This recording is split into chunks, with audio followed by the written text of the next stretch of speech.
আজকে জানো তো তোমাদের সাথে শেয়ার করব আলুর কুলচা রেসিপি। চলো প্রথমে আমি এখানে একটা বোল নিয়েছি, তার মধ্যে দিয়ে দিলাম 500 গ্রাম আটা, মানে আটা বা ময়দা দিতে পারো। আমি এখানে ময়দাই দিলাম, আর 2 চামচ চিনি, হাফ চামচ নুন। এবার দিয়ে ভালো করে মিশিয়ে নিয়েছি ময়দার সাথে। তারপরে দিলাম টক দই, টক দইটাকে ভালোভাবে ফেটিয়ে নিয়েছি।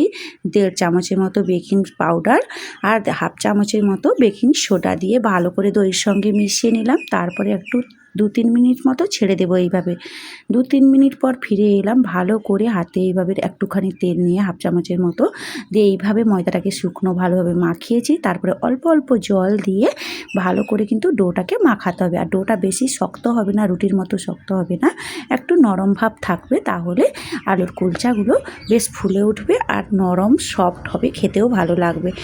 ভালোভাবে হাতে এইভাবে লেগে গেলে একটু তেল হাতে নিয়ে তারপর এইভাবে ভালোভাবে কিন্তু মথে নিয়ে 30 মিনিট মতো রেখে দিলে ব্যাস আলুর কুলচার জন্য ময়দার ডোটা একদম রেডি। তারপরে চলো এখানে আলুর কুলচা বানানোর জন্য আলু সেদ্ধ নিয়েছি, পেঁয়াজ কুচি, ধনে পাতা, আদা গ্রেট করা, কাঁচা লঙ্কা, আর নিয়েছি লঙ্কার গুঁড়ো আর স্বাদ মতো নুন আর ভাজা জিরের গুঁড়ো। ব্যাস ভালো করে আলুর পুরটাকে ভালো করে হাতে মাখিয়ে নিলাম। মাখানো হয়ে গেছে। এখন চলো ওই যে ময়দার ডোটা করে রেখেছিলাম, এবার ডোটাকে ভালো করে একটা মানে এই যে রান্না যে হয় যেখানে সেই প্লেটটাতে আমি নিয়ে নিলাম। যেহেতু এখানে বড় জায়গা আছে সেই জন্য আমি নিলাম। হাতের মধ্যে লেগে যাচ্ছে, বুঝতেই পারছো কতটা নরম হয়েছে। এখন আমি একটু তেল নেব, তারপরে কিন্তু হাত থেকে কিন্তু ময়দার ডোটা ভালোভাবে ছেড়ে যাবে। এবার সুন্দরভাবে সবগুলো ডো কিন্তু আমি গোল গোল করে বানিয়ে নিলাম। এক সাইডে গোল গোল করে বানিয়ে রেখে দিচ্ছি। তারপর একটা ভিজিয়ে কাপড় করে তারপরে এটাকে 2-3 মিনিট মতো আবার ছেড়ে দেবো ঢাকা দিয়ে। 2-3 মিনিট মতো। আর এইটা বানানোর জন্য তিল লাগবে। তো আমি এখানে কালো তিল নেই আমার কাছে, সাদা তিল ছিল, আমি সাদা তিলটা নিয়েছি। কালা তিলটা দিলে দেখতে ভালো লাগে আর সাদা তিলটাতে খেতে ভালো লাগে, কিন্তু দেখাতে ততটা মানে কালারিং আসে না। তো যাই হোক, এখন প্রত্যেকটা ডোর মধ্যে এইভাবে 1 চামচ করে পুর নিয়ে এইভাবে ডোটার মুখ বন্ধ করে দিচ্ছি। এভাবে প্রত্যেকটা ডো কিন্তু সেমভাবে বানিয়ে নেব। এবার প্রত্যেকটা ডোকে এইভাবে দেখো আমি লম্বা আকারে আলুর কুলচার সাইজে বানিয়ে নিচ্ছি। তোমরা গোল চাইলেও বানাতে পারো।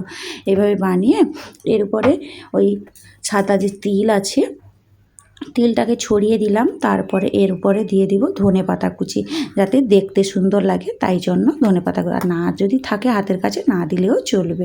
তো চলো একটু বেলে নিলাম। এবার কড়াই তো বসিয়ে দিয়েছি গ্যাসের মধ্যে, জল দিয়ে দিলাম মানে অল্প, যেই গরম হয়ে গেছে তার মধ্যে প্রথমে কিন্তু কড়াইটা গরম করে তারপরে কিন্তু জল দিতে হবে, না হলে কিন্তু ওই যে আলুর কুলচাটা যে দিয়েছি ওটা কিন্তু ফুলবে না আর লেগে যেতে পারে কড়াইতে। ব্যাস এক পাশ হয়ে গেছে, আর এক পাশ নামিয়ে আমি এখানে ঘি দিয়েছি। তোমরা চাইলে এটাতে তেল দিতে পারো, আমি ঘি দিয়েই বানাচ্ছি। তো চলো ঘিটা এক পাশ করে ভেজে নিই। তারপরে লো আঁচেই ভাজছি, কারণ লো আঁচে যদি না ভাজছি তাহলে ধনেপাতাগুলো পুড়ে যাবে। ব্যাস এ পাশেও ঘি লাগিয়ে নিলাম। এবার নামিয়ে সার্ভ করব। তোমরা চাইলে সসের সাথে সার্ভ করতে পারো। আজকের ভিডিওটা এই পর্যন্ত। সবাই খুব ভালো থেকো, সুস্থ থেকো, সাবধানে থেকো। দেখা হচ্ছে নেক্সট ভিডিওতে।